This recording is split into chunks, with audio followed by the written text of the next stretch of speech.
rebondir, après je vous laisse la parole. Attendez, il y a monsieur Isor qui veut parler au nom Oui, des c'est un musulmans. musulman, c'est un musulman. Je lui demande la permission juste de rebondir, juste une minute. Voilà, après je vous laisse tout le temps, Inch'Allah. S'il vous plaît. D'accord. Il a dit que David n'est pas son exemple. Moïse n'est pas son exemple. Jésus, bon, il n'a pas dit Jésus. Il a cité tous les prophètes, y compris Abraham, subhanallah. Mais regardez ce que peut-être Jacques est son exemple. Jacques 5, verset 10. Prenez mes frères comme Unique Boy, comme Winner, comme Machette, comme, je sais pas, règle je ne vois pas le reste du nom là, ou tous les chrétiens qui me suivent et qui nous suivent dans ce live. Prenez mes frères pour modèle. Modèle qui? De souffrance et de patience. Les quoi? Les quoi? Fantastique. Faut me lire ça, s'il te plaît. Les quoi? Les prophètes.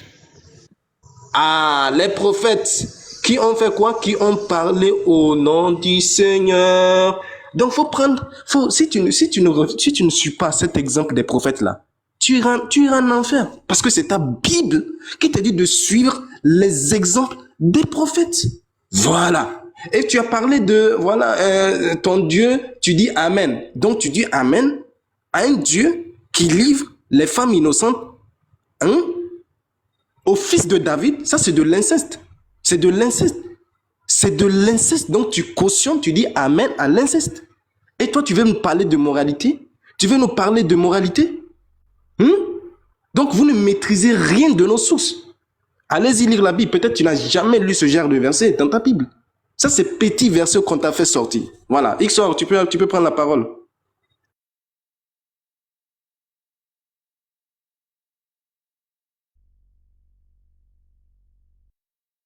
Muté, tu es muté, tu es muté. On va parler de Zeynep. Donc ici, monsieur Unique Boy, je prends le tafsir d'Ibn Kathir, le vrai, physique. Ici, où c'est écrit qu'il a arraché ou qu'il a envoyé et que, comment il s'appelle, que Zaïd était pris par émotion, qu'il regrettait. Je lis, hein. Al-Bukhari rapporte selon Anas que dit que Zaynep bin Jais se vantait auprès des autres épouses du prophète en leur disant « Ce sont vos parents qui vous ont marié alors que moi, c'est Allah qui m'a fait marier de haut des sept cieux. » On va aller maintenant directement dans le passage où Zaïd, ici, le prophète l'avait marié, ok? Donc Zaïd alla se plaindre chez le prophète qui se mit à dire le verset suivant. Ibn Jal rapporte sur le Ibn Jal, selon etc. Aïcha dit, si Mohammed avait voulu cacher quelque chose de ce qui lui a été révélé du livre, il l'aurait caché ce verset. C'est Aïcha qui le dit. Al-Bukhari rapporte selon Zaynab bin Jaish, donc se vanter. Ici, dans tout le passage, je te lance un défi, Unique Boy. J'aurai pas le temps de lire tout ça, hein. Mais ici, dans tout le texte, là, tout ce que tu as sorti dans ton tafsir de ton PC, il n'existe pas chez Ibn Kathir. Il n'existe pas. Ça s'arrête jusqu'à là. Il est là, le livre. Ça, c'était pour répondre à ça. Maintenant, je vais répondre au fameux hadith de Mougou, hein, puisque vous comprenez pas, en fait, quand on vous parle. Ici, dans le hadith qui est en question, le dakhalabi est traduit par consommer. Consommer, pour vous, c'est relations sexuelles. Ok? Je prends le hadith d'Abu Daoud. Il est là. Note, elle fantastique. Abu Daoud 2309. C'est Aïcha, c'est la même personne. Qu'est-ce qu'elle dit? Par rapport au mariage, quand tu divorces 3 fois. فَتَزَوَّجَتْ زَوْجًا غَيْرَهُ فَدَخَلَ بِهَا. C'est le même terme qu'elle a utilisé quand elle dit وَدَخَلَ بِي. Ok? On va traduire. Je traduis. Al-Asma, etc. On a interrogé le messager de Dieu au sujet d'un homme qui avait divorcé de sa femme à 3 reprises et que celle-ci s'était remariée avec un autre homme qui avait consommé le mariage. Donc le fantastique, pour eux, consommer le mariage, c'est relation sexuelle. Ok? Je continue. Qui avait consommé le mariage, puis il avait divorcé avant d'avoir eu des relations sexuelles. Donc si je traduis consommer le mariage comme la machette et Unique Boy, pour eux, consommer le mariage, ça veut dire relation sexuelle. Donc je traduis, hein, selon eux, hein, et que celle-ci s'est remariée avec un autre homme qui avait relation sexuelle, puis avait divorcé avant d'avoir eu des relations sexuelles. Même en français, c'est incohérent. Donc ici, le dakhalabi, la machette et unique boy, c'est pas quand on dit consommer le mariage, c'est pas relation sexuelle. Tu as bien noté le fantastique, hein. Abu Daoud, 23,09 €. Je relis. Qui avait consommé le mariage, donc pour eux, c'est relation sexuelle, hein, puis avait divorcé avant d'avoir eu des relations sexuelles. Le fantastique. Est-ce que tu trouves ça incohérent ou cohérent? Comment on peut avoir des relations sexuelles, donc consommer le mariage, puis avoir divorcé avant d'avoir eu des relations sexuelles avec elle? Et le terme ici en question pour relations sexuelles, monsieur les chrétiens, demandez, on va vous apprendre. Ici, le terme c'est thumma talaqaha, donc il a divorcé, qabla an yuwaqi'aha, avant d'avoir eu relation sexuelle. Et le mot qui est utilisé dans son hadith, il est là. Fadakhala biha. Donc il a consommé le mariage, ensuite il l'a divorcé avant d'avoir eu des relations sexuelles. Mais c'est pas possible. Vraiment, vous êtes vraiment d'une nullité. Maintenant, je termine avec autre chose. Vous dites que Aïcha était un enfant, un pubère, etc. Vous êtes sûr? Ok. Je prends Aïcha. Elle est là. Je lis. Donc ici, hein, l'influence paternelle, etc., son enseignement. Donc je vais directement dans le passage de sa personne. Alors, elle est là. Ah, je l'avais tout à l'heure. 2 petites secondes. Je le retrouve. Ah là là là là, son amitié. Ah, c'est pas possible, je l'avais. On te dit qu'elle avait ses règles, ses menstrues. Bon. Mon frère Ansar, prends-le pour pas qu'on perde du temps, et je reprendrai le passage de où elle a ses règles. Vas-y Ansar, pour pas qu'on perde de temps. Ok.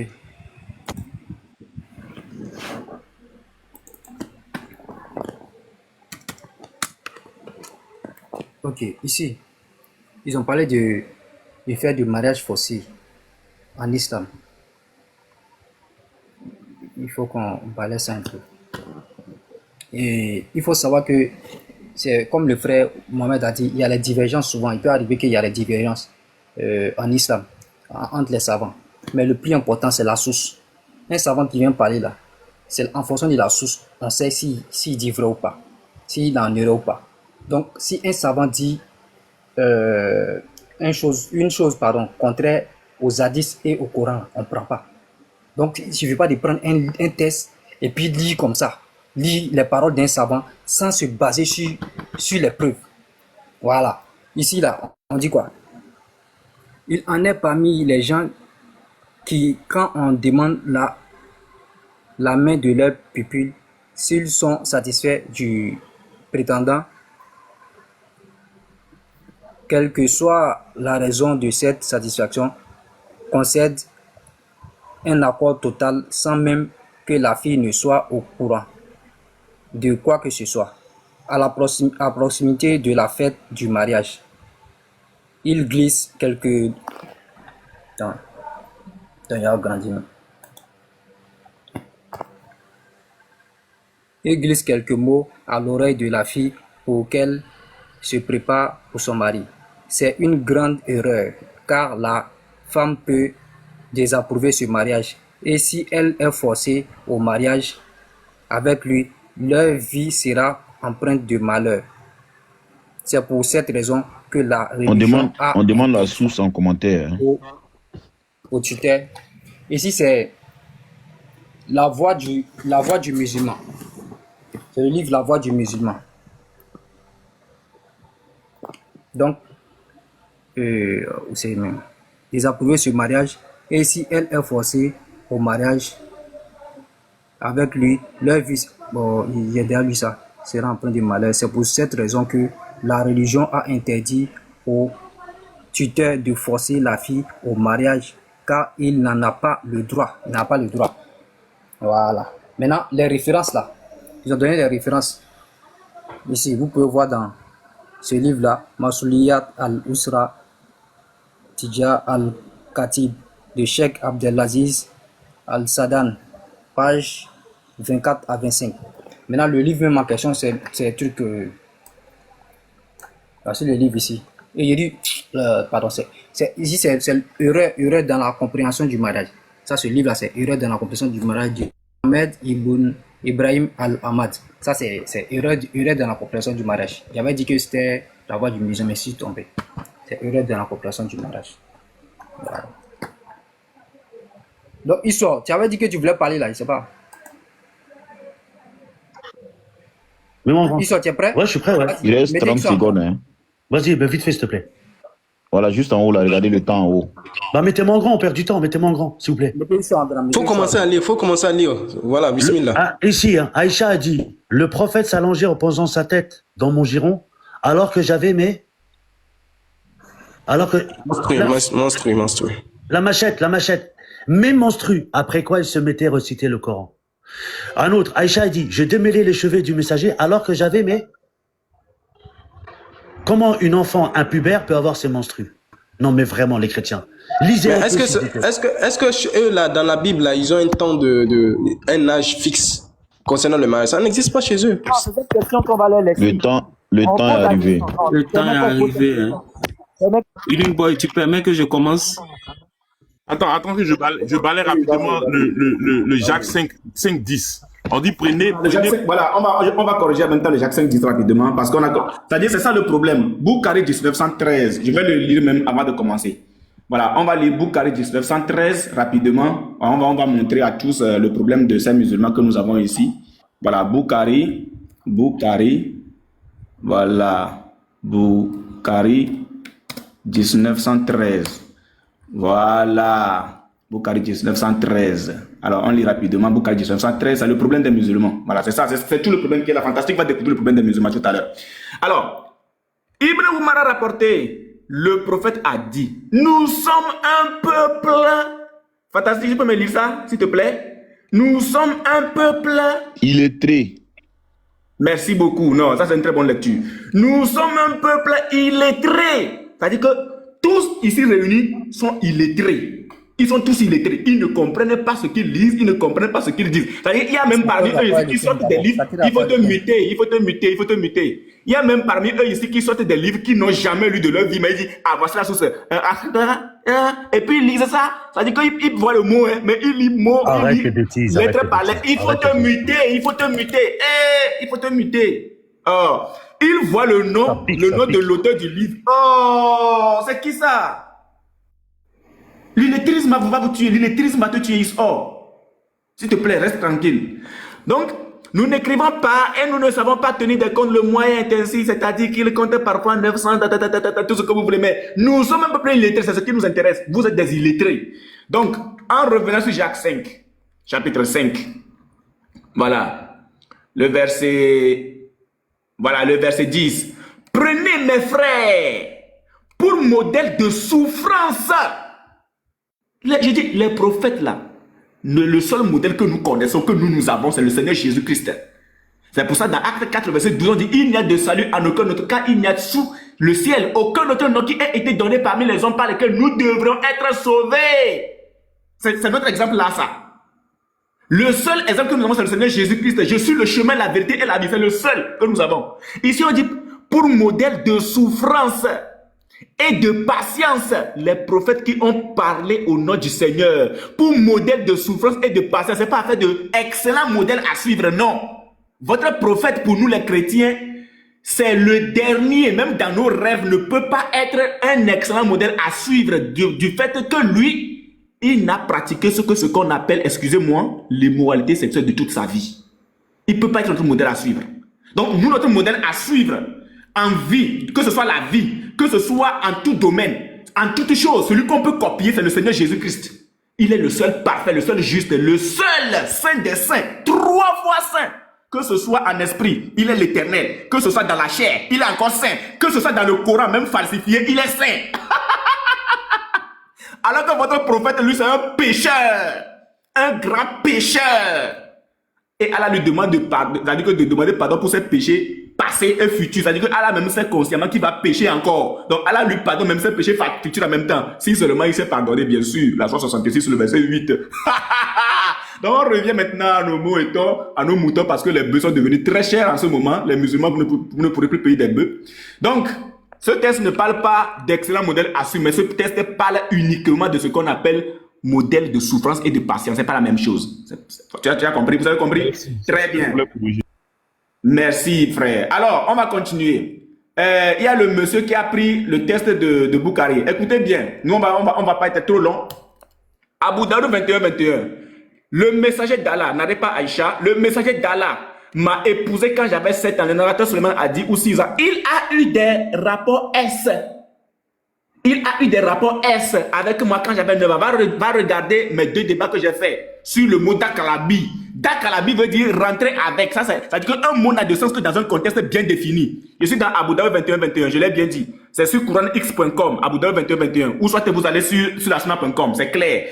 Dakalabi a 2 sens. Le premier, c'est rentrer avec, qui veut dire aussi Dakalabi, et aussi des rapports S qui veut dire Dakalabi. Et un mot n'a de sens que dans un contexte bien défini. Maintenant, vous ne répondez pas à nos questions. Nous posons la question de savoir quel est l'âge de la puberté selon les ulémas et selon votre prophète en islam. Répondez à cette question. Deuxième question, donnez-nous un test où le prophète a réel, où Aïcha a donné son consentement par rapport au mariage. Voilà les 2 tests qu'on vous a demandé. La machette, allez-y. Vous allez répondre à ça. Ok, merci. Mettez-moi en grand. Il va venir nous marmailler Dakalabio, Dakalabia, Dakalabie. Bon, d'abord, je prends ça, je vais balayer. Voilà Ibn Kassi ici. Ibn Kassi. On dit que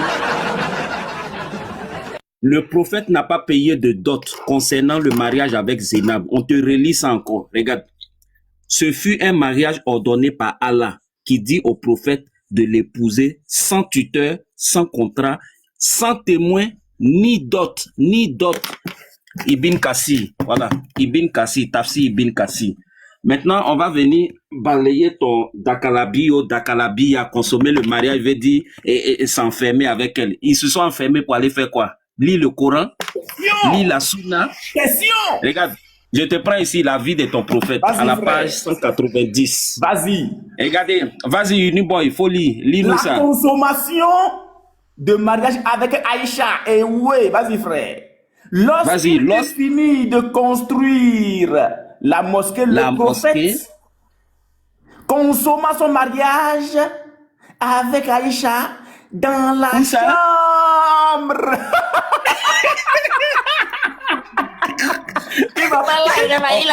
Regarde.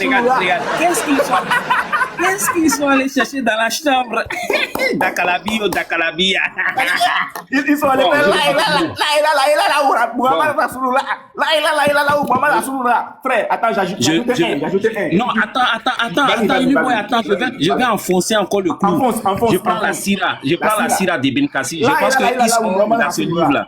Vas-y, frère. Isor a ce livre-là. Parce que pour lui, consommer le mariage, c'est aller s'isoler pour aller lire le Coran. Regarde ici. Je te prends à la page 113. Regardez ici. La description de la naissance de ton prophète. Regarde ici. Une fois qu'il consomma son mariage avec elle, elle tomba enceinte.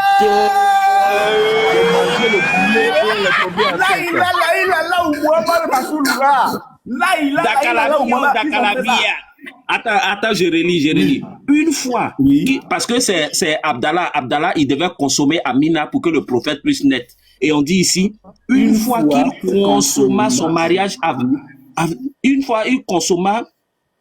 avec elle le mariage, elle tomba enceinte. Non, consommer le mariage veut dire quoi? Elle a beaucoup mangé. Qu'est-ce qui s'est passé quand elle est tombée enceinte? Ça veut dire qu'elle a beaucoup mangé. Dakalabia. Bon, je vais vous expliquer. Comme vous ne savez pas, je prends ce livre-là. Vas-y. Les invocations des noms d'Allah. On appelle ça l'euphémisme. L'euphémisme. C'est-à-dire, le mot est tellement choquant, ça fait honte qu'on camoufle un peu, tel qu'il a consommé le mariage. Sinon, en temps normal, c'est avoir des rapports S. Et ça s'appelle l'euphémisme. Merci. Je prends ici à la page 814. On va voir ici. C'est un livre musulman, hein, les invocations de l'imam An-Nawawi. Voilà. L'emploi d'euphémisme en remplaçant de termes qui a honte de se prononcer. Donc, ça veut dire que les savants ont eu honte de ce que leur prophète a fait et ils ont changé les mots. Exactement. Donc je dis, vas-y, frère. Parmi les choses défendues, il y a la grossièreté et L'obscénité. L'obscénité du langage. Les hadiths authentiques qui condamnent un tel comportement sont nombreuses, connues. Cela consiste à exprimer des choses qui blessent la pudeur avec des termes explicites, même si ceux-ci sont justes et qu'on les dit en étant sincères. Cela arrive souvent quand on aborde le sujet de quoi? De la De sexualité. La SWAT 91, le verset à 8. La SWAT 91, le verset à 8. Je te lis ça, frère. Et par là, et celui qui l'a harmonieusement façonné et lui a alors inspiré son immoralité. Son immoralité. Exactly. De même que ça, pied. J'enfonce encore le coup. Donc qu'est-ce qu'on dit ici? Il convient dans ce genre de cas de recourir à des euphémismes et employer de belles expressions qui font comprendre le sens que l'on veut transmettre. C'est ainsi que s'exprime le Coran sublime et la Sunna authentique. Dans le Coran, on peut lire à cet effet. Il vous est permis la nuit du jeûne d'avoir de rafat, c'est-à-dire des rapports intimes avec vos épouses. Donc c'est une manière de camoufler. Donc quand on dit ici, consommer le mariage, ça veut dire mougouli. Ça veut dire avoir des rapports S. Propre. Voilà. Je vais enfoncer. Mettez-moi en grâce, je vais enfoncer.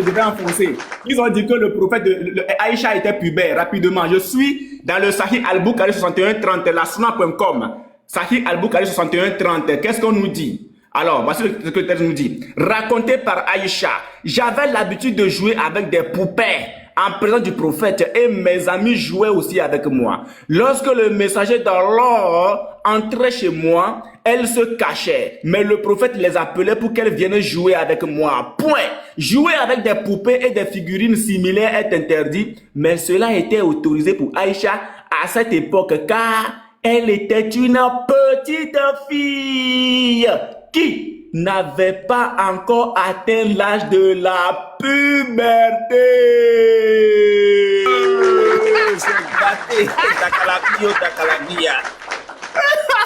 Je pense même que votre temps est terminé. Hein.